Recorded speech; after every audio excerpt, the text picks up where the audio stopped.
नमस्कार सांग मैंने आपण मानु समस्त मो स्टोरी चैनल स्वागत। चलतु हृदय को छुईला भाया कहानी आरंभ करवा। झील जन्म पर घर को कहानी को आरंभ शेष जाए शुणु। निशब्द राति घरे समस्ते शोईगले। एका मो आखि को निद ना। आज जाए गोटे खियाले रही आसी स्वप्न राइजरे उड़ी बुलुली। आज किंतु अचानक मन बदलीगला। एई राति पाहीगला परे ए घर मो पाई पर हो। एई घर को आसवाक हेले मते अनुमति नेबाकू पड़िबो। मु ए घरर जड़े सदस्य ही रहिबिनी। सदस्य तालिकारु मो ना उठिଯିब। बरं जड़े अतिथि पालटि जाइथिबि ए घरे। आखिरे लुह बोल मानु नथुला। एते सबु कथा आगरु आसी नथिला। आज एका बेलके पशि आसी मते आक्ता माक्ता करि देउथाए। घर भितरे प्रबल गरम जोगु समस्ते घर ताला पकई छात उपरे शोइथाउ। पाखरे पाखरे समस्ते शोइछन्ति। सुनसान रातिरे एइना किछि स्मुसा शब्द कले अन्य माने भी उठी पड़िबे। मो सह सामिल हो जिबे। बोऊ को संभाळिबा असंभव हो जिवो। आउ ए लुह कोह सबु ए रातिर अंधार लुचि जाऊ। मनर भावना मनरे हजि जाऊ। एया भाबी निजकू पारु पर्यंत चेष्टा करुथाए। मु दूर गाँरु धीर स्वर रे माइक रे भासी आसुथाए संगीतर लहरी। झील जन्म पर घर कुलो। बाहाघर पाई सबुआडे केवल से गीत बाजुथाए। निजकू संभाळी हेउ नथाए कि आखि को निद आसु नथाए। तथापि पारु पर्यंत चेष्टा करुथाए। ए कौन? मु तो ओठ पाटी चापी धरी शोइछि। तथापि शब्द कुआडू आसुछि। जह्न आलुअरे छात उपरटा फा दिसुथाए। समस्ते निघो निडरे शोइछन्ति। बाहाघर पाई घरे अधिक कुणिया जोगु जागा न हेबारु ओ गरम अधिक हेबारु समस्ते एई छात उपरे शोइछन्ति। माउसी पिउसी माई बड़बो खुड़ी ओ समस्त पिला माने समस्ते ठंडा पवन रे आराम रे शोइछन्ति। तथापि शब्द चारिपटकू बुली चाहिली। हाँ एबे जना पड़िला। छातर आउ गोटे कोणरू बापांकर ही बारंबार दीर्घश्वास आसुथिला रही रही। ता माने बापा एजाए शोई नाहंती। बाहाघर ठीक सरिलाणी प्राय गोटे मास आगुरु। सेही दिनरू बापा तांको साइकेल धरी बुलुछन्ति जे बुलुछन्ति। जेते खरा हेउ पछे सबुको बेखातिर करी से सकाळु संज जाए केवल धाइछन्ति। केउ दिन बढ़ई पाखकू, केउ दिन बासनवाला पाखकू, केउ दिन इलेक्ट्रोनिक दुकानकू, केउ दिन पुणी ज्वेलरी दुकानकू, तो केउ दिन ग्रोसरी दुकानकू। तथापि काम सरू नथुला। सबुदिन आउ किछि किछि काम बाकी रही जाए। पुणी खरा बेले खाई सारी के विश्राम नैथिबे कि नहीं साइकेल बाहर करी चलिबे। मोते लागे बापा जमिति बहुत व्यग्र मोते घरु विदा करिया पई। समस्ते साही पड़िसारे जाउणु आसुणु मो मथा आउसी देउछन्ति।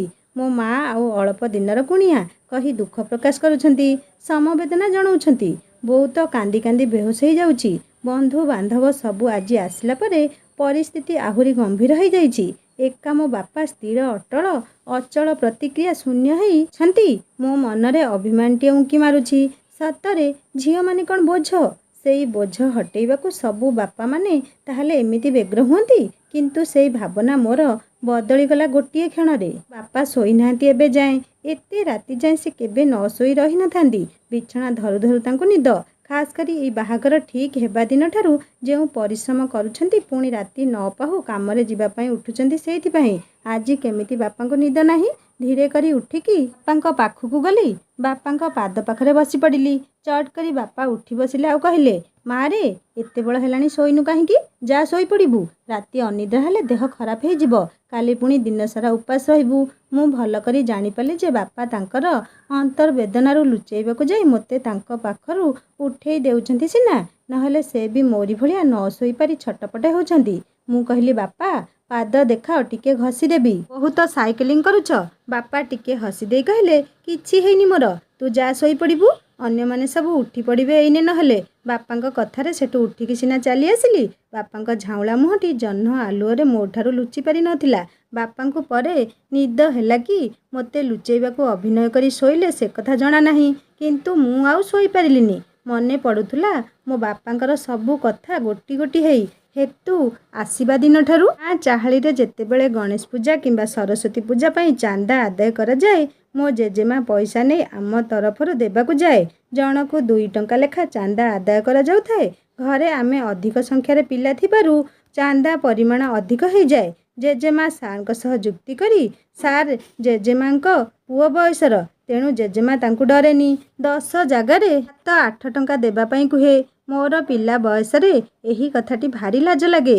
घर को आसी बापा को कहे ମୋ ଚାନ୍ଦା ମୁଁ ନିଜେ ଦେବି। ମା ଯାଇ ସାର୍ଙ୍କ ସହ ଝଗଡ଼ା କରୁଛି ଏତେ ଟଙ୍କା କାହିଁକି ନେଉଛ ବୋଲି। ମୋ ବାପା ଜଣେ ସ୍କୁଲ ଶିକ୍ଷକ ଥିଲେ। ସେ ମୋତେ ମୋ ଭାଗ ଚାନ୍ଦା ଅଲଗା ଦେଇଦିଅନ୍ତି। ସେଇ ବର୍ଷଠାରୁ ମୋ ମନ ବହୁତ ଖୁସି ହେଇଯାଏ। ଆମର ଯୌଥ ପରିବାର ହେତୁ ମୋ ବୋଉ ସବୁବେଳେ ଘର କାମରେ ବ୍ୟସ୍ତ ରୁହେ। ଦିନସାରା ଦୌଡ଼ା ଦୌଡ଼ି କରି ବହେ। ଖେଳି ସାରିଲା ପରେ ସଞ୍ଜ ହେଲା ମାତ୍ରେ ଗୋଡ଼ ପ୍ରବଳ ବିନ୍ଧେ। ମୋ ବାପା ବସିକି ମୋ ଗୋଡ଼କୁ ଧୀରେ ଧୀରେ ମୋଡ଼ି ଦିଅନ୍ତି। ମୋତେ ନିଦ ଆସିଯାଏ। ପାଠପଢ଼ା ସେତିକିରେ ବନ୍ଦ। ମୁଁ ଶୋଇଯାଏ ଆରାମରେ। ବୋଉ ଖାଇବାକୁ ଡାକିବାକୁ ଆସିଲା ବେଳକୁ ମୁଁ ଶୋଇପଡ଼ିଥାଏ ନିଶ୍ଚିନ୍ତରେ। ଏମିତି ନିଦ ଯେ ନ କହିବା ଭଲ। ଯେତେ ଉଠେଇଲେ ବି ମୁଁ ଆଉ ଉଠେନି। ପ୍ରାୟ ରାତି ସାରା ଉପାସ ଶୁଏ। ମୋତେ ବାପା ସବୁଦିନ ପଢ଼ିବା ଜାଗାରୁ ଟେକି ଟେକି ନେଇ ବିଛଣାରେ ଶୁଆନ୍ତି। ରାତି ଅଧରେ 1 କିମ୍ବା 2 ଲାଗିଲେ ମୋ ବାପା ହିଁ ସାଙ୍ଗରେ ଯାଆନ୍ତି। ପିଲାବେଳେ ଭୂତ ପ୍ରେତର ଭୟ ପ୍ରାୟ ସବୁ ଛୋଟ ପିଲାମାନଙ୍କର ମନରେ ବସା ବାନ୍ଧି ରହିଥାଏ। କେବଳ ଆମ ଭାଇ ଭଉଣୀ 2 ଜଣଙ୍କୁ ଛାଡ଼ିଦେଲେ। ସେଇଥିପାଇଁ ମୋ ବାପା ହିଁ ଦାୟୀ। ଭୂତ ବୋଲି କିଛି ଅଛି ବୋଲି ସେ ଭାବିବାକୁ ବି ଆମକୁ ଦିଅନ୍ତିନି। ଅନ୍ଧାର କିଟିକିଟି ରାତିରେ ଝିଙ୍କାରୀର ଝିଙ୍ଗ ଝିଙ୍ଗ ଭୟଙ୍କର ସ୍ୱରରେ ରାତ୍ରିର ନୀରବତା ଯେତେବେଳେ ବାରମ୍ବାର ଭାଙ୍ଗୁଥାଏ, ମୁଁ ସେତେବେଳେ ବୋଉ କୋଳ ଛାଡ଼ି ବାପାଙ୍କ କୋଳରେ ପଶିଯାଏ।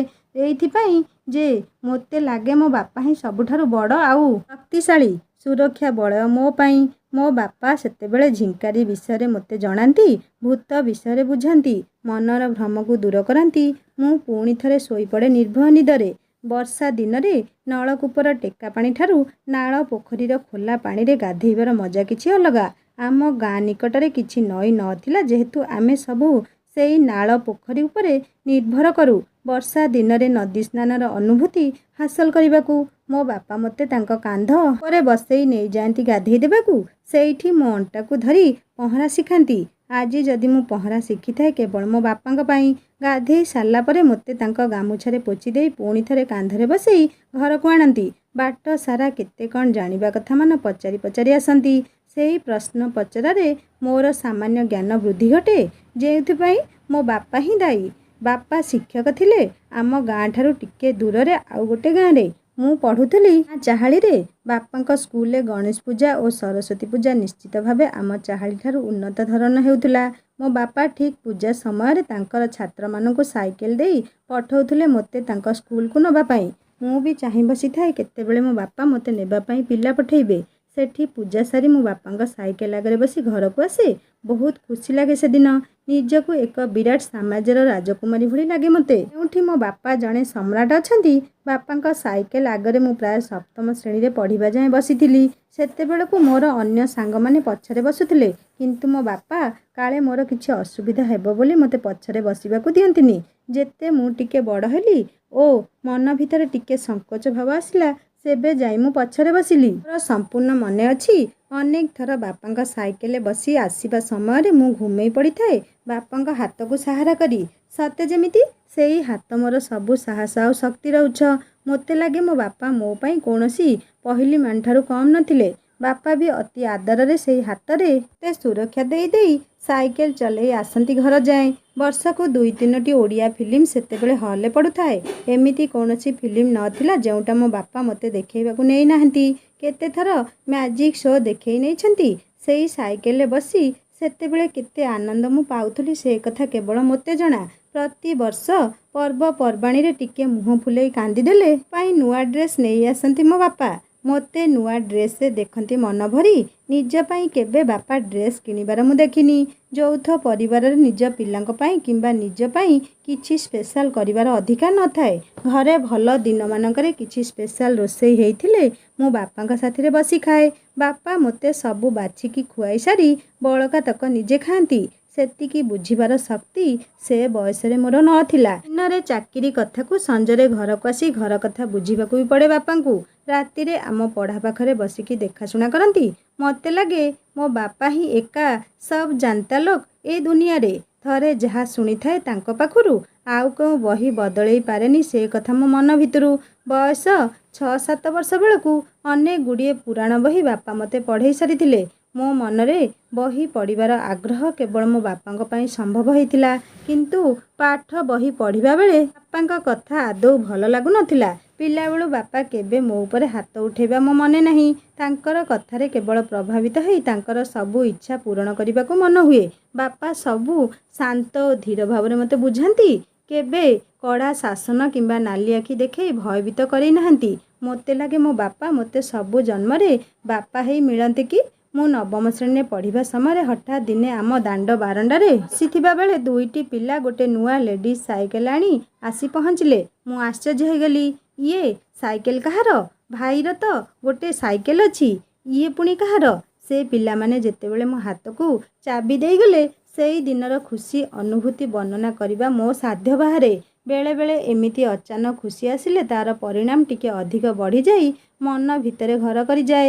ଯେମିତି ଘର କରିଯାଇଛି ସେଦିନର ଘଟଣା ଆଜି ପର୍ଯ୍ୟନ୍ତ ମୋ ମନ ଭିତରେ ରହିଥିବ ବି ସେମିତି ସାରା ଜୀବନ।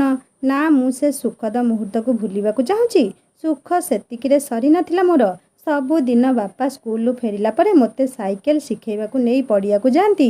ପଛରୁ ଧରି ମୋ ସାଙ୍ଗରେ ସେମିତି ଦୌଡ଼ି ଦୌଡ଼ି ମୋତେ ଶେଷରେ ସାଇକେଲ ଶିଖେଇଲେ।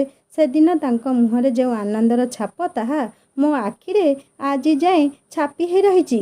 ମୁଁ ମୋ ନିଜ ପାଇଁ ଯେତିକି ଖୁସି ହେଉନଥିଲି ମୋ ବାପାଙ୍କର ଖୁସି ଦେଖି ଆହୁରି ଖୁସି ହେଉଥିଲି। ବାପାଙ୍କର ଆହୁରି ଗୋଟେ ଇଚ୍ଛା ଥିଲା ମୁଁ ଶ୍ରେଣୀରେ ଫାଷ୍ଟ ହୁଏ, କିନ୍ତୁ ମୁଁ ସେତିକି ପାରୁନଥିଲି। ସବୁବେଳେ 5-6 ଜଣଙ୍କ ତଳକୁ ରହୁଥିଲି। ସେଇଟା ମୋ ଜୀବନରେ ଗୋଟେ ଅଫସୋସ ରହିଗଲା। ତଥାପି ଚେଷ୍ଟା ଜାରି ରଖିଥିଲି। ଶେଷରେ 10ମ ଶ୍ରେଣୀ ବୋର୍ଡ଼ ପରୀକ୍ଷାରେ ଫାଷ୍ଟ ଡିଭିଜନରେ ପାସ୍ କରିଥିଲି। ସେଦିନ ଖୁସି ହେଇଥିଲି କେବଳ ମୋ ବାପାଙ୍କ ଖୁସି ଦେଖି। ଯୌଥ ପରିବାରର ପ୍ରଭାବ କିଛି କିଛି ପଡ଼େ ଆମ ଉପରେ। ନିଜ ପାଇଁ ଏତେ ସହଜରେ କିଛି କରିହୁଏନି, ସମସ୍ତଙ୍କ ପାଇଁ ମଧ୍ୟ କରିବା ସମ୍ଭବ ହୁଏନି। ଟ୍ୟୁସନ୍ କେବେ ସେଥିପାଇଁ ମୁଁ ଯାଇନି। ସେତିକିରେ ଯେତିକି ହେଇଛି ତାକୁ ନେଇ ଆମେ ସନ୍ତୁଷ୍ଟ ଥିଲୁ। ବାପା ଆମମାନଙ୍କ ଅପେକ୍ଷା ବଡ଼ ବାପାଙ୍କ ପିଲାମାନଙ୍କୁ ବେଶୀ ପ୍ରାଧାନ୍ୟ ଦିଅନ୍ତି। କାଳେ କେହି ଭବିଷ୍ୟତରେ ଅଭିଯୋଗ କରିବ, କିନ୍ତୁ ସେଇ ସବୁ ବାପାଙ୍କର ଭୁଲ ଧାରଣା ଥିଲା। ତାଙ୍କର ବଳିଦାନ କିଛି ମୂଲ୍ୟ ହିଁ ରହିଲାନି ଭବିଷ୍ୟତରେ। 10ମ ପରେ କଲେଜରେ ପଢ଼ିଲି। ବାପା ଆଣି ଦେଇଥିବା ସାଇକେଲ ଚଲେଇ କଲେଜ ଗଲି। ସେହି ସମୟରେ ଗାଁ ଗହଳିରେ ପ୍ରାୟ 40 ଭାଗ ପିଲା ସାଇକେଲ ଚଲାଉଥିଲେ। ଆମ ଗାଁରେ ମୁଁ ପ୍ରଥମ। ମୋ ବାପାଙ୍କ ଖୁସି କାହିଁରେ କ'ଣ? ମୁଁ ସାଇକେଲ ନେଇ ଯିବା ଯାଏଁ ସେମିତି ମୋତେ ଚାହିଁଥିବେ। ଏମିତିକି ମୋ ସାଇକେଲ ଭାଇକୁ ବି ଛୁଇଁବାକୁ ଦିଅନ୍ତିନି। ଝିଅ ପିଲାଙ୍କ ସାଇକେଲ ପୁଅ ପିଲା ଚଲେଇଲେ କାଳେ ଭାଙ୍ଗିଯିବ ବୋଲି। ମୁଁ କଲେଜ ଗଲାବେଳକୁ ମୋତେ ସବୁବେଳେ ବାପା କିଛି କିଛି ଟଙ୍କା ଦିଅନ୍ତି। ମୋର ମନେ ପଡ଼ୁନି କେତେ ଟଙ୍କା, କିନ୍ତୁ ଲାଗୁଛି ପ୍ରାୟ 50 ଟଙ୍କା ବୋଲି। ସାଇକେଲ ନେଇ ଯାଉଛି, ବାଟରେ କାଳେ ଟାୟାର କି ଟ୍ୟୁବ୍ ଲିକ୍ ହେବ ବୋଲି। ସେହି ସମୟରେ ମୁଁ ଯେତେବେଳେ ବାପାଙ୍କୁ ଟଙ୍କା ମାଗେ ବାପା ଆଗବର ହେଇ ଦେଇଥାନ୍ତି। କେବଳ ସେହି କାରଣ ପାଇଁ ବାପାଙ୍କ କଷ୍ଟ ଅର୍ଜିତ ଟଙ୍କାକୁ ମୁଁ କେବେ ବଦ ଖର୍ଚ୍ଚରେ ଦେବାକୁ ଦିଏନି। ତଥାପି ଝିଅଟିଏ ଯେତେବେଳେ କିଛି କିଛି ପ୍ରସାଧନୀ ସାମଗ୍ରୀ କିଣିକି ଆଣେ ବେଳେବେଳେ। ସେ ସମୟରେ ଆମେମାନେ ଏତେ ସୌଖିନ ଜୀବନ ବିତାଉ ନଥିଲୁ। ଅତି କମରେ ଚଳିଯିବା ପାଇଁ ଅଭ୍ୟାସ କରୁଥିଲୁ। ବାପା ସବୁଦିନ କୁହନ୍ତି ଏତେ ଥର ଘରୁ ଯିବା ଆସିବା ନ କରି ହୋଟେଲରେ ଖାଇଦେଇ ଏକାଥରକେ ଟ୍ୟୁସନ୍ ସାରିକି ଆସିବା ପାଇଁ। ମୋର ହାତ ଯାଏନି ସବୁଦିନ ହୋଟେଲରେ ଖାଇ ପଇସା ସାରିବାକୁ। ଦିନକୁ 4 ଥର ଯିବା ଆସିବା କରେ ସେଇ ସମାନ ଜାଗାକୁ ଡହ ଡହ ଖରାରେ। ମୋର ଯେମିତି ବାପାଙ୍କ କଷ୍ଟ ଅର୍ଜିତ ଟଙ୍କା ସାରିବା ଦେହରେ ଯାଏନି, ମୋ ବାପାଙ୍କର ବି ସେମିତି ତାଙ୍କ ଗେହ୍ଲି ଝିଅ ଖରାରେ ଯିବା ଆସିବା କଲେ ଦେହରେ ଯାଏନି। ହଁ, ମୁଁ କଲେଜରେ ପଢ଼ିବା ସମୟରେ ଟ୍ୟୁସନ୍ ଯାଉଥିଲି।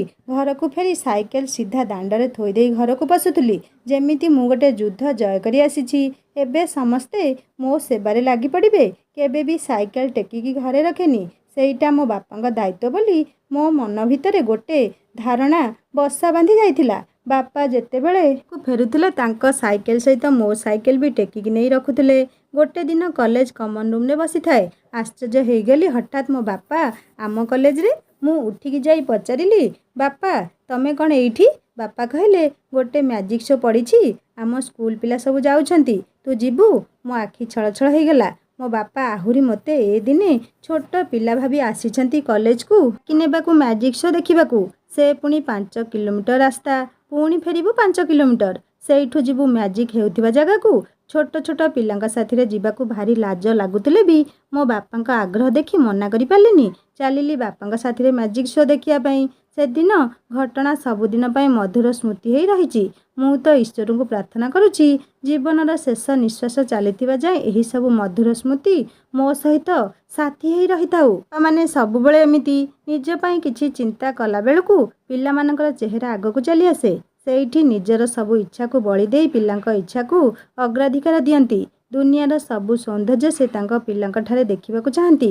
ଥରେ କଟକରୁ ମୋ ପାଇଁ ଆଣିଥିବା ଜୋତା ଥିଲା ତାଙ୍କର ଏକ ବଳିଷ୍ଠ ଉଦାହରଣ। କେତେଜଣ ଝିଅଙ୍କ ପାଦରେ ସେଇଭଳି ଜୋତା ପିନ୍ଧିଥିବାର ଦେଖି ଓ ଭଲ ଲାଗୁଛି ବୋଲି ଭାବି ମୋ ପାଇଁ ନେଇ ଆସିଥିଲେ।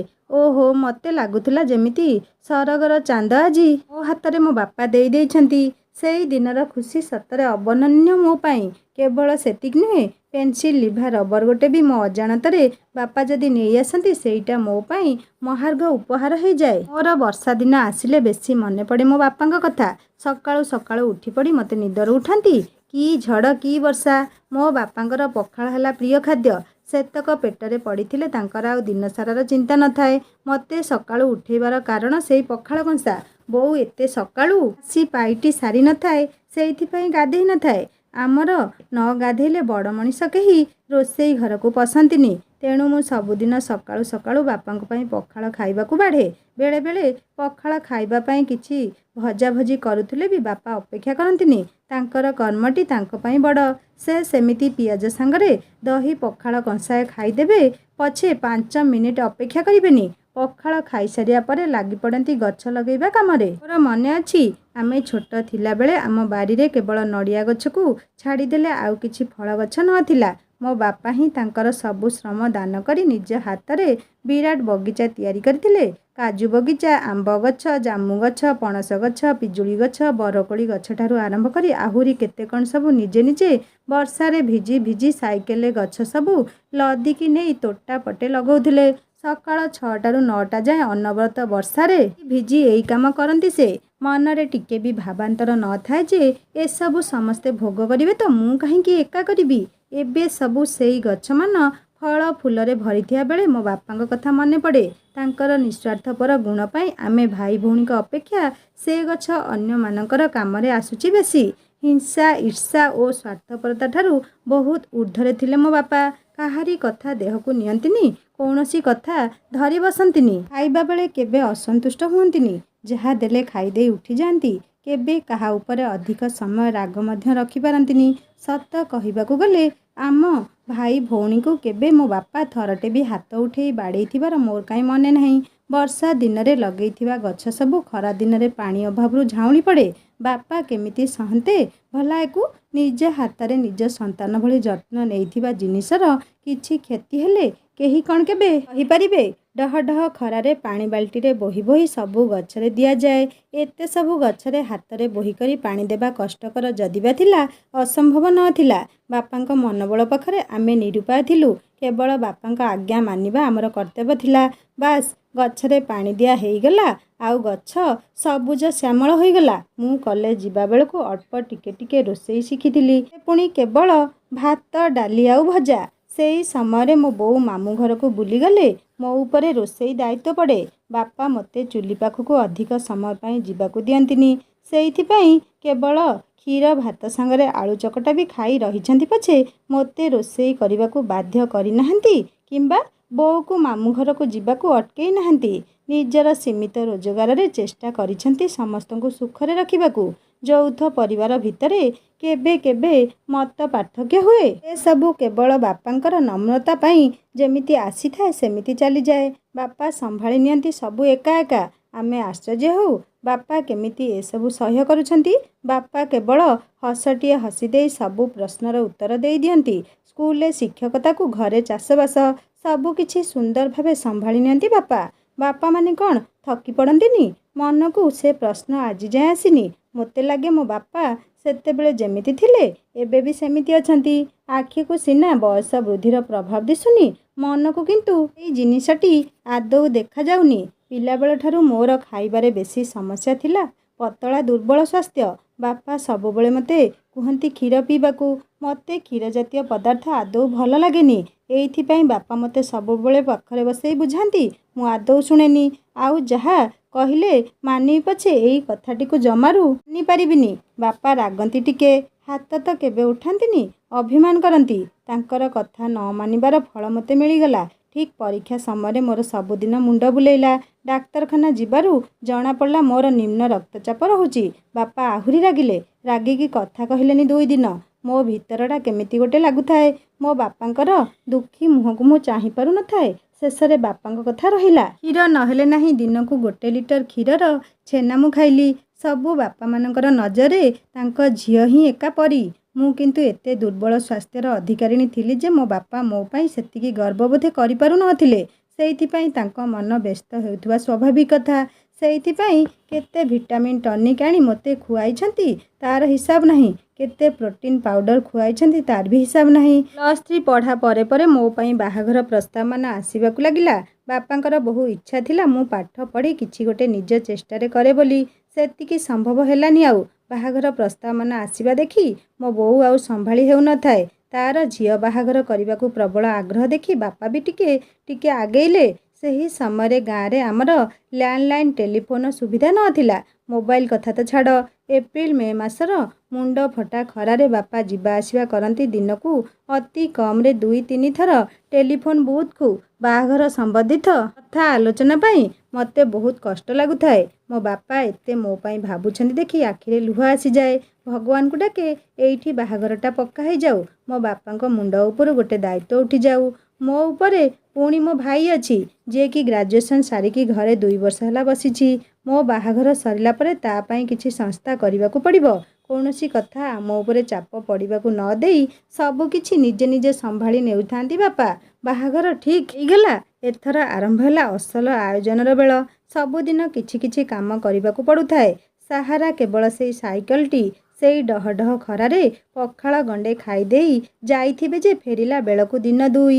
ପୁଣି ଆସି ଘଣ୍ଟାଏ 2 ଘଣ୍ଟା ବିଶ୍ରାମ ନେଇଥିବେ କି ନା ଆଉ ଗୋଟେ କାମରେ ଧାଇଁବେ। ଆମର ନାଁକୁ ସିନା ଯୌଥ ପରିବାର, କାମ ବେଳକୁ ଏକା ମୋ ବାପା। କେହି ସାଥ ଦେବାକୁ ପ୍ରସ୍ତୁତ ନଥିଲେ। ମୋ ବାପାଙ୍କୁ ବି କୌଣସି କାମ ବଳେଇ ଯାଏନି। ସମୟ ଯେତେ ଛୋଟ ପଡ଼ିଲେ ବି ଟାଣି ଓଟାରି ତାକୁ ଲମ୍ବେଇ ନେଇ କାମ କରିଯାଆନ୍ତି ବାପା। ବାହାଘର ଆଉ ଅଳ୍ପ ଦିନ ରହିଥିଲା। ହାତରେ ସମୟ କମ୍। ତଥାପି ବାପା ନିର୍ବିକାର ଭାବରେ କାମ କରି ଚାଲିଥାନ୍ତି। ଆଜି କପଡ଼ା ଦୋକାନ, କାଲି ଗହଣା ଦୋକାନ, ତା ପରଦିନ ଫର୍ଣ୍ଣିଚର ଦୋକାନ, ଏମିତି ସବୁ। ଝିଅ ବାହାଘର କଥା ଯେତେ କିଣିଲେ ସେତେ କମି ରହିଯାଉଥାଏ। ପୁଣି କିଣାକିଣି ଚାଲିଥାଏ। ସେଥିରେ ବାଜାବାଲାକୁ କହିବାକୁ ପଡ଼ିବ, ଟେଣ୍ଟବାଲାକୁ କହିବାକୁ ପଡ଼ିବ, ତାକୁ ବହିନା ଦେବାକୁ ପଡ଼ିବ, ତାକୁ ବହିନା ଦେବାକୁ ପଡ଼ିବ। ଏକୁଟିଆ ଧାଁ ଧିପଡ଼ କରି ଚାଲିଥାନ୍ତି ବାପା। ଅବଶ୍ୟ ଭାଇର ସହଯୋଗ ଥାଏ। ହେଲେ ବାପାଙ୍କ ନିର୍ଦ୍ଦେଶରେ ସବୁ ହେଉଥାଏ। ବାପାଙ୍କୁ ନିଜେ ସବୁ ଜାଗାରେ ଉପସ୍ଥିତ ରହିବାକୁ ପଡ଼ୁଥାଏ। ଭାଇର ସେସବୁ ବିଷୟରେ ଏତେ ଜ୍ଞାନ ହେଇନଥିଲା ସେତେବେଳେ। କହିବାକୁ ଗଲେ ଆଜି ପର୍ଯ୍ୟନ୍ତ ମଧ୍ୟ ବାପାଙ୍କ ବିନା ଭାଇ କ'ଣ ମୁଁ କ'ଣ ଆମେ ଗୋଟେ ପାଦ ବି ଆଗକୁ ଯାଇନୁ। ବାହାଘର ପାଇଁ କେତେ ଖର୍ଚ୍ଚ ହେଉଛି, ପାଖରେ କେତେ ବଜେଟ୍, କେତେ ନିଅଣ୍ଟ ପଡ଼ୁଛି କିଛି ଆମକୁ ଜଣା ନଥାଏ। ସବୁକିଛି ଅନ୍ତର ଭିତରେ ଚାପି ରଖି ନେଇ ଆଣି ଥୋଉଥାନ୍ତି ବାପା। ଏଇ ସମୟରେ ଏତେ କାମ ଚାପରେ ସେ ବା କାହୁଁ ଅନ୍ୟମାନଙ୍କ ଭଳି ମୋ ଆଗରେ ବସି ଆଖିରୁ ଲୁହ ଝରେଇବେ। ମୁଁ ବା କେଡ଼େ ମୁଣ୍ଡର ଲୋକ ଯେ ମୋ ବାପାଙ୍କ ହୃଦୟର ଗଭୀରତା ମାପି ପାରିବି। ମନ ଭିତରେ କେବଳ ଅଭିମାନଟିଏ କରୁଥିଲି ମୋ ବାପା କାହିଁକି ମୋ ପାଇଁ ଅନ୍ୟମାନଙ୍କ ଭଳି ଲୁହ ଝରଉନାହାନ୍ତି। ରାତି ପାହିଲେ ବାହାଘର। ଘରେ ବନ୍ଧୁ ବାନ୍ଧବଙ୍କ ଗହଳି ଚହଳି ଆରମ୍ଭ ହେଇଯାଇଛି। ସବୁ କାମ ଆଗରୁ ବ୍ୟବସ୍ଥିତ ହେଇ ରହିଛି। କାଲି ରାତି ପାହିଲେ ସମସ୍ତଙ୍କ ସହଯୋଗରେ କାମ ଉଠିଯିବ। ସେଇଥିପାଇଁ ଆଜି ବୋଧେ ବାପା ଟିକେ ନିଜକୁ ହାଲକା ମନେ କରିଛନ୍ତି। ହେଲେ ହେଇପାରିଲେ କେଉଁଠି? କାମର ଚାପରେ ଥିଲେ ବୋଲି ସବୁ ଭୁଲି ଯାଇଥିଲେ ସିନା। ଏବେ ଆଉ କୁଆଡ଼େ ଯିବେ? ନିଜର ଛାତିର କଲିଜାକୁ କେହି କ'ଣ ଏତେ ସହଜରେ କାହାକୁ ହସ୍ତାନ୍ତର କରିଦିଏ? ବାପାଙ୍କ ନିଦ୍ରାହୀନତା ତା'ର ପ୍ରମାଣ ଥିଲା। ମୋ ମନରୁ ସବୁ ଅଭିମାନ ଧୋଇ ହେଇ ଯାଇଥିଲା। ଇଚ୍ଛା ହେଉଥିଲା ଦୌଡ଼ି ଯାଇ ବାପାଙ୍କୁ ଧରି ଭୋ ଭୋ ହେଇ କାନ୍ଦି ପକେଇବାକୁ। କିନ୍ତୁ ସମୟ ଠିକ୍ ନଥିଲା। ମନର ଆବେଗକୁ ଚାପି ରଖି ଶୋଇବାକୁ ଚେଷ୍ଟା କଲି। ସବୁ ବ୍ୟର୍ଥ ଚେଷ୍ଟା। ମୋ ବାପା ସେପଟେ ନ ଶୋଇ ଶୋଇବାର ଅଭିନୟ କରୁଛନ୍ତି। ଆଉ ମୁଁ କେମିତି ଶୋଇପାରିବି ଏତେ ଶାନ୍ତିରେ? କାଲି ରାତି ପାହିଗଲେ ମୋର ପରିଚୟ ବଦଳିଯିବ ମୋର ଠିକଣା। ଆଉ ମୋତେ ସକାଳୁ ଉଠେଇ କିଏ ପଖାଳ ବାଢ଼ିବାକୁ ଡାକିବେ, କିଏ ମୋତେ ପ୍ୟାଣ୍ଟ ସାର୍ଟ ସଫା କରିବାକୁ ଡାକ ପକେଇବେ, କିଏ ମୋତେ ନିତି ସଞ୍ଜ ହେଲେ ଦାଣ୍ଡ ବାରଣ୍ଡାରେ ବସି ଖବରକାଗଜ ପଢ଼ିବାକୁ କହିବେ। ସବୁ କଥାଗୁଡ଼ିକ ମୋ ମୁଣ୍ଡ ଭିତରେ ଭଉଁରୀ ଖେଳୁଥାଏ। ମୋ ମନର ସ୍ଥିତି ମୋ ବାପା ଠିକ୍ ପଢ଼ିପାରିଲେ। ବାପା ସିଏ, ତାଙ୍କ ପାଖରେ ମୁଁ କି ଅଭିନୟ କରିପାରିବି? ଶୋଇବାର ବାହାନା ଯେ ମୁଁ ବି କରୁଛି ସେ ଜାଣିପାରିଲେ ନିହାତି। ମୋ ପାଖକୁ ଆସିଲେ। ମୋ ମୁଣ୍ଡ ଆଉଁସି ଦେଇ କହିଲେ, ମୁଁ ସମ୍ମାନ ରଖିବୁ, ସମସ୍ତଙ୍କ ମନ ନେଇ ଚଳିବୁ। ମୁଁ ମୁଣ୍ଡ ଟୁଙ୍ଗାରୁଥାଏ କେବଳ। କିଛି କାମ ଶିଖିନଥିବା ମୁଁ କେମିତି ଯାଇ ପର ଘରେ ଚଳିବି ସେଇ ଚିନ୍ତା ମୋତେ ଖାଇ ଗୋଡ଼ଉଥାଏ। ବାହାଘର ସରିବା ଯାଏଁ ମୁଁ ମୋ ବାପାଙ୍କୁ ମୋ ଆଖପାଖରେ ବି ଦେଖୁନଥାଏ। ବୋଧେ ସେ ମୋତେ ଭେଟିବାର ଧୈର୍ଯ୍ୟ ଯୋଗାଡ଼ କରିପାରୁ ନଥିଲେ। କାମ ବାହାନାରେ ବ୍ୟସ୍ତ ରହୁଥିଲେ। ମୁଁ ବି ମୋ ଚାରିପାଖର ଭିଡ଼ରୁ ମୁକୁଳି ବାହାରକୁ ଯାଇପାରୁନଥାଏ। ବାହାଘର ସରିଲା। ଗାଡ଼ିରେ ବସି ବିଦା ହେଲା ବେଳକୁ ଆଉ ମୋ ବାପା ନିଜକୁ ସମ୍ଭାଳି ରଖିପାରିଲେନି। ସି ଧରା ଦେଲେ ଶେଷରେ। ମୁଁ ବି ନିଜକୁ ସମ୍ଭାଳି ପାରିଲିନି। ଶେଷ ଲୁହତକ ଢାଳିଦେଲି ତାଙ୍କ ଛାତି ଉପରେ। ମୋ ଆଖିରେ ମୋ ବାପା କେବେ ଲୁହ ଦେଖି ସହିଥାନ୍ତେ? ଏଇଟା ଅସମ୍ଭବ। ସାଙ୍ଗେ ସାଙ୍ଗେ ଗାଡ଼ିରେ ବସେଇ ଦେଇ ଡୋର୍ ବନ୍ଦ କରିଦେଲେ। ଶାଶୁ ଘରେ ସମସ୍ତଙ୍କ ଗୋଡ଼ ମୋଡ଼ିଦେଲା ବେଳେ ମୋ ଆଖି ଆଗରେ ନାଚିଯାଏ ମୋ ବାପାଙ୍କ ଚେହେରା। କେତେ ପରିଶ୍ରମ କରି ଆସିଲେ ବି ଦିନେ କାଳେ ବି ବାପା ମୋ ହାତ ତାଙ୍କ ପାଦରେ ବଜେଇବାକୁ ଦେଇନାହାନ୍ତି। ସବୁବେଳେ କୁହନ୍ତି ତୁ ପିଲାଟା କ'ଣ ସେଗୁଡ଼ା କରିବୁ। କିନ୍ତୁ ବାହାଘର ଠିକ୍ ହେଇଗଲା ପରେ ମୋତେ ଅନେକ କଥା ବୁଝେଇ କହିଥିଲେ। ତା ମଧ୍ୟରେ ଥିଲା ସବୁଦିନ ଶାଶୁ ଶ୍ୱଶୁରଙ୍କ ଗୋଡ଼ ମନେ ପକେଇ ଘଷି ଦେଉଥିବୁ। ସେମାନଙ୍କ କଥା ସବୁ ଠିକ୍ରେ ବୁଝିବୁ। ତାଙ୍କ ମନରେ କଷ୍ଟ ହେଲା ଭଳି କିଛି କାମ କରିବୁନି। ସକାଳୁ ନିଦରୁ ଉଠୁ ଉଠୁ ଲାଗେ ଯେମିତି ମୋ ବାପା ସବୁବେଳେ ଯେଉଁଠି ବସି ପଖାଳ ଖାଆନ୍ତି ସେଇଠି ବସି ମୋତେ ଅପେକ୍ଷା କରିଛନ୍ତି। ସଞ୍ଜ ହେଲେ ଲାଗେ ଯେମିତି ମୋ ବାପା ଡାକୁଛନ୍ତି, ଝିଲି ପାଟିରେ କ'ଣ ପକେଇବାକୁ ଦିଟା ଆଣିଲୁ। ଲାଗେ ଯେମିତି ବାପା ମୋତେ ଅପେକ୍ଷା କରି ବସିଛନ୍ତି ଖବରକାଗଜ ପଢ଼ିବା ପାଇଁ। ମୋତେ ଖାଲି ଚମକିଲା ଭଳି ଲାଗୁଥାଏ। ନିଦରେ ଶୋଇଥିଲା ବେଳେ ବି ବାପାଙ୍କ ଡାକ ଶୁଭୁଥାଏ ମୋତେ। ଲାଗେ ଯେମିତି ବାପା ମୋତେ ଡାକୁଛନ୍ତି। ମୁଁ ଧଡ଼ କରି ଉଠିକି ବସେ। ଚାରିପଟକୁ ଚାହେଁ। ନୂଆ ଘର, ନୂଆ ଜାଗା। ମୋ ବାପା ସେଠି କୁଆଡ଼େ ଆସିବେ? ବାହାଘର ବିଦାୟୀ ସମୟରେ ମୋ ବାପାଙ୍କ ଶୁଖିଲା ମୁହଁଟି ଖାଲି ଆଖି ଆଗରେ ନାଚିଯାଏ। ଆଖିରୁ ଦୁଇ ଟୋପା ଲୁହ ଗଡ଼େଇବା ଛଡ଼ା ଆଉ କିଛି ଉପାୟ ନଥିଲା। ମୁଁ ଖାଲି ଚାହିଁ ରହିଥାଏ ପୁଣି ଥରେ କେବେ ଆମ ଘରକୁ ଯିବି ବୋଲି। କିଛି ଦିନ ପରେ ସେ ସୁଯୋଗ ଆସିଲା। ମୁଁ ଘରକୁ ଗଲି। ଲାଗି ପଡ଼ିଲି ଅଧା ଛାଡ଼ି ଯାଇଥିବା କର୍ତ୍ତବ୍ୟ ସବୁ ପୂରା କରିବାରେ। ହେଲେ ବାଧା ଦେଉଥିଲେ ବାପା ବୋଉ। ମୋର ସବୁ କାର୍ଯ୍ୟଭାର ହସ୍ତାନ୍ତର କରି ଦିଆଯାଇଥିଲା ବୋଉକୁ। ସେ କଷ୍ଟେମଷ୍ଟେ ସବୁ ଚଳେଇ ନେଉଥାଏ ପଛେ ମୋତେ କିଛି କାମ କରେଇ ଦେଉନଥାଏ। ଏଥର କୁଆଡ଼େ ମୋର ବାପାଙ୍କ ଘରେ ବିଶ୍ରାମ ନେବା ସମୟ। ଶାଶୁ ଘରେ ମୋର କାମ କରିବାର ଦାୟିତ୍ୱ। ବାପାଙ୍କର ସଂଗ୍ରାମ ଏତିକିରେ ସରିନଥିଲା। ମୋ ଉପରେ ପାଳି ପଡ଼ିଲା ମୋ ଭାଇର। ଚାକିରି ନ ପାଇ ଘରେ ବସିଥିବା ପୁଅର ଚିନ୍ତାଠାରୁ ପୁଅ ବାପାଙ୍କର ବେଶୀ ଚିନ୍ତା। କହିବାକୁ ଗଲେ ଆମକୁ ଲାଗେ ସେ ସବୁ କଥା ବାପା ଅଛନ୍ତି ବୁଝିବେ, ଆମେ କିଛି ନୁହଁ। ତେଣୁ ବାପା ଲାଗି ପଡ଼ିଲେ ଭାଇ ପାଇଁ କିଛି କର୍ମ ନିଯୁକ୍ତିରେ। ଶେଷରେ ଭାଇର ବିଜନେସ୍ ଆରମ୍ଭ ହେଲା। ସେଇଥିପାଇଁ ବହୁତ ପରିଶ୍ରମ କରିବାକୁ ପଡ଼ିଥିଲା ବାପାଙ୍କୁ। ତାଙ୍କର ଶ୍ରମ ସଫଳ ହେଲା। ଭାଇ ଜଣେ ସଫଳ ବ୍ୟବସାୟୀ ଭାବେ ନିଜକୁ ପ୍ରତିଷ୍ଠିତ କରିପାରିଲେ କେବଳ ବାପାଙ୍କ ପାଇଁ। ଆମେ ଭାବିଲୁ ଏଥର ବାପାଙ୍କ ଦାୟିତ୍ୱ ବୋଧେ ସରିଲା। ଆମମାନଙ୍କର ଦାୟିତ୍ୱ ଏଇଠୁ ଆରମ୍ଭ ହେବ। କିନ୍ତୁ ଏଇ ଧାରଣା ଆମର ଭୁଲ ଥିଲା। ବାପାଙ୍କ ଦାୟିତ୍ୱ ଆମେ କେବେ ନେଇପାରିବୁ ସେ ଶକ୍ତି ଆମର କାହିଁ। ବରଂ ବାପା ଚାକିରିରୁ ଅବସର ଗ୍ରହଣ କରିବା ପରେ ସମୟ ଟିକେ ମିଳିବାରୁ ଅଧିକରୁ ଅଧିକ ଆମ କଥା ସବୁ ବୁଝିଥିଲେ। କେତେବେଳେ କେଉଁ ଓଷା ପଡ଼ିବ, ଝିଅ ଘରକୁ ଭାର ଯିବ। ତେଣିକି ଯେତେ ଖରା କିମ୍ବା ବର୍ଷା ହେଉ ପଛେ, ମୁଁ ଯେତେ ମନା କଲେ ବି ଠିକ୍ ପର୍ବଦିନ ବାପା ଭାର ନେଇ ଚାଲି ଆସିବେ। ସେଇଭଳି ଭାଇ ଯଦି କେବେ କୌଣସି ଅସୁବିଧାରେ ପଡ଼ି ଭାଙ୍ଗି ପଡ଼େ, ବାପା ତା ପାଖରେ ଅଭୟ ମୁଦ୍ରାରେ ଛିଡ଼ା ହୋଇଯାଆନ୍ତି। ଆମକୁ ଲାଗେ ବାପାଙ୍କୁ ଛାଡ଼ିଦେଲେ ଆମର ବୋଧେ ଆଉ ଅନ୍ୟ ଗତି ନାହିଁ। ଆମର ଏତେ ସବୁ କରିଲା ପରେ ଆମେ ତାଙ୍କ ପାଇଁ କିଛି କରିବା ପାଇଁ ଭାବିଲା ବେଳକୁ ସେ ସୁଯୋଗ ଆମକୁ ମିଳୁଛି କେଉଁଠି? ଆମ ପରେ ଆମ ପିଲାମାନଙ୍କ ପାଳି ପଡ଼ିଯାଇଛି। ଠିକ୍ ଯେଉଁଭଳି ନିଜ ପୁଅ ଝିଅମାନଙ୍କୁ ବଢ଼େଇ କୁଢ଼େଇ ଆଣିଥିଲେ, ଏବେ ଠିକ୍ ସେହିଭଳି ନିଜର ନାତି ନାତୁଣୀମାନଙ୍କ ପାଇଁ ଅଣ୍ଟା ଭିଡ଼ି ଛିଡ଼ା ହେଇଥିଲେ ବାପା। ଆମେ ତାଙ୍କ ବାଟରେ ଛିଡ଼ା ହେଇ ତାଙ୍କୁ ଅଟକେଇବାକୁ କିଏ? ଯେଉଁ ସମୟରେ ଆମେ ବାବାଙ୍କ ସେବା ଶୁଶ୍ରୂଷା କରିବା କଥା, ସେହି ସମୟରେ ଆମର କିଛି ଦେହ ଖରାପ ହେଇଗଲେ ବାପା ଆଗଭର ହେଇ ଉଠନ୍ତି ଡାକ୍ତର ପାଖକୁ ନେଇଯିବା ପାଇଁ। ଆମେ ବଡ଼ ହେଲୁଣୁ, ଏଥର ନିଜେ ନିଜେ ଖାଇପାରିବୁ ବୋଲି କହିଲା ବେଳକୁ କିଛି ଶୁଣନ୍ତିନି ସେ। ବାଧ୍ୟ ହେଇ ସେଦିନ ମୁଁ ବାପାଙ୍କ ସାଥିରେ ହସ୍ପିଟାଲ ଗଲି। ଖୁସିରେ ମୋ ଆଖିରେ ଲୁହ ଆସିଗଲା। ଆଜି ବି ମୁଁ ମୋ ବାପାଙ୍କର ସେଇ ଛୋଟ ଝିଅ, ଯାହାକୁ ଆଜି ମୋ ବାପା ସାଥିରେ ନେଇ ମେଡ଼ିକାଲ ଆସିଛନ୍ତି ଛୋଟ ପିଲାଟେ ଭଳି। ପିଲାବେଳେ ବାପା ଯେମିତି ମୋତେ ସାଥିରେ ନେଇ କୁଆଡ଼େ ଗଲାବେଳେ ସେ ଅଞ୍ଚଳର ସବୁ ଜାଗା ବିଷୟରେ ବୁଝେଇ କୁହନ୍ତି, ଏବେ ବି ସେଇଭଳି ମୋତେ ସହରର ପ୍ରତି ଗଳିକନ୍ଦି ବୁଲେଇ ଦେଖାଉଥାନ୍ତି। ଆଉ ମୁଁ ବୋଧ ଶିଶୁଟିଏ ଭଳି ତାଙ୍କ କଥାମୃତ ସବୁ ଆନନ୍ଦରେ ପାନ କରି ଚାଲିଥାଏ। ମୋ ଅତୀତକୁ ମୁଁ ପୂରାପୂରି ଚାଲି ଯାଇଥାଏ। ଅତୀତର ସ୍ମୃତି କେତେ ଯେ ମଧୁମୟ ଅନୁଭବୀ ହିଁ କେବଳ ଜାଣିପାରିବ। ମୋତେ ଲାଗୁଥାଏ ଏ ଭାଗ୍ୟ ବୋଧେ ଏକା ମୋର ହିଁ ଅଛି। ନହେଲେ 40 ବର୍ଷର ଝିଅ ପାଇଁ କେଉଁ ବାପା ଏତେ ସବୁ କରିପାରିବେ? 70 ବର୍ଷ ବୟସରେ ପୁଅର ଘର କିଣା, ଘର ସିଫ୍ଟ, ଝିଅର ଘର ପ୍ରତିଷ୍ଠା ପୂଜା ସବୁ କେମିତି ହେଉଛି ଆମକୁ କିଛି ଜଣାପଡ଼େନି। ବାପାଙ୍କୁ କିଛି ଦାୟିତ୍ୱ ଦିଆଯାଏନି। ବରଂ ବାପା ଏସବୁ ତାଙ୍କ ନିଜ ଦାୟିତ୍ୱ ଭାବି ନିଜେ କରନ୍ତି। ଆଉ ଯାହା ନ କରି ପାରନ୍ତି ଆମକୁ କିଛି କିଛି ଦାୟିତ୍ୱ ଦିଅନ୍ତି। ଆମେ ଯେଉଁଠି ଥକି ପଡ଼ୁ ସେଇଠି ବାପା ଦମ୍ଭର ସହ ଛିଡ଼ା ହୋଇ ଆମକୁ ବଳ ଦିଅନ୍ତି। ବାପାଙ୍କ ବିନା ଆମର ଯେ ଅସ୍ତିତ୍ୱ ନାହିଁ ସେଇଭଳି ଲାଗେ ଆମକୁ। ଘରର ସଉଦାଠାରୁ ପନିପରିବା ଆଣିବା ପର୍ଯ୍ୟନ୍ତ ସବୁକିଛି ବାପା ସମ୍ଭାଳନ୍ତି। କୌଣସି କାମ ପ୍ରେସର ଭାଇ ପାଇଁ ରଖନ୍ତିନି। ସବୁବେଳେ କୁହନ୍ତି ମୋ ଛୋଟ ପିଲାଗୁଡ଼ା କିଛି ଜାଣିନାହାନ୍ତି। ଅବଶ୍ୟ ବାପାଙ୍କ ରିଟାୟାର୍ଡ ପରେ ଓ ଭାଇର ବିଜନେସ୍ ଭଲ ଚାଲିଲା ପରେ ବାପାଙ୍କ ପାଇଁ ଗୋଟେ ସ୍କୁଟର କିଣା ହେଇଛି। ବାପାଙ୍କୁ ସାଇକେଲ ଚଲେଇବାକୁ ଆଉ ଦିଆଯାଉନି। ଏତିକି ଭାଗ୍ୟ ଆମର ସବୁବେଳେ ଦରକାର।